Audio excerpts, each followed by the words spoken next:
క్లాస్మేట్స్లోంచి ఒకళ్ళని పిలుద్దాం ఇప్పుడు. ఆది గారు, let me welcome you on stage. So me baby phone చేస్తుందా?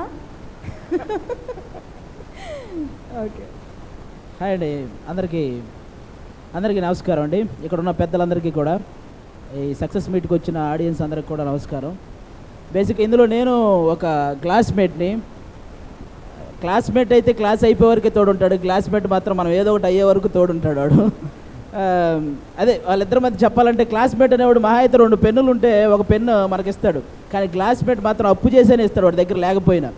ఇంకా చెప్పాలంటే క్లాస్మేట్ ప్రతి విషయంలో మనకంటే ముందు పరిగెత్తాలని చూస్తాడు, కానీ క్లాస్మేట్లో మనకు ఆ ప్రాబ్లం ఉండదు, ఎందుకంటే ఇద్దరు తాగి పడుకోవడమే కదా, పరిగెత్తడాలు ఉండవు.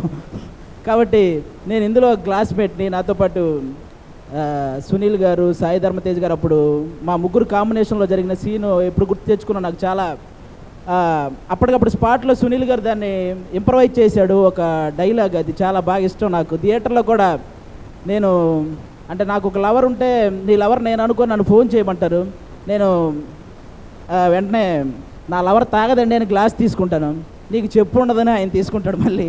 అది థియేటర్లో మంచి చాలా విజిల్స్ వచ్చిన డైలాగు, అది నాకు బాగా చాలా ఇష్టం. ఇంకా తేజ్ అన్నకి చాలా మంచి హిట్ ఈ చిత్రలహరి. మీ అందరికీ తెలుసు, ముగ్గురు మామయ్యల ముద్దుల మేనల్లుడు మన సాయి ధర్మతేజ్ గారు. ఎందుకన్నానంటే ఆ మాట, వాళ్ళ ముగ్గురులో ఉన్న లక్షణాలన్నీ తేజ్ గారికి ఉన్నాయి. అంటే చిరంజీవి గారి లాగా తోటి ఆర్టిస్ట్ నుంచి సెట్ బాయ్ వరకు అందరి కష్టాన్ని గుర్తించగలడు.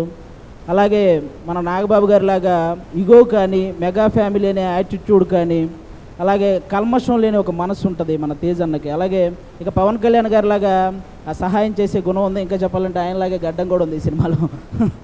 ఇంకా ఈ సినిమాల విజయంలో ముఖ్యమైన పాత్ర పోషించింది ఎవరంటే మన తిరుమల కిషోర్ గారి కథ, డైలాగ్స్.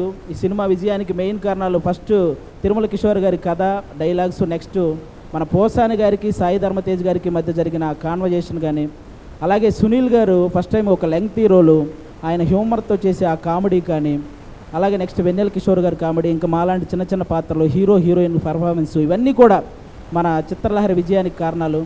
ఇంత పెద్ద హిట్ అయినందుకు, ఇంత పెద్ద హిట్ చేసినందుకు ఆడియన్స్ అందరికీ థ్యాంక్ యూ. తేజ్ అన్నకి కంగ్రాట్స్, అలాగే తిరుమల కిషోర్ గారికి కూడా congrats. Thank you so much. Thank you so much ఆది గారు. Congratulations once again.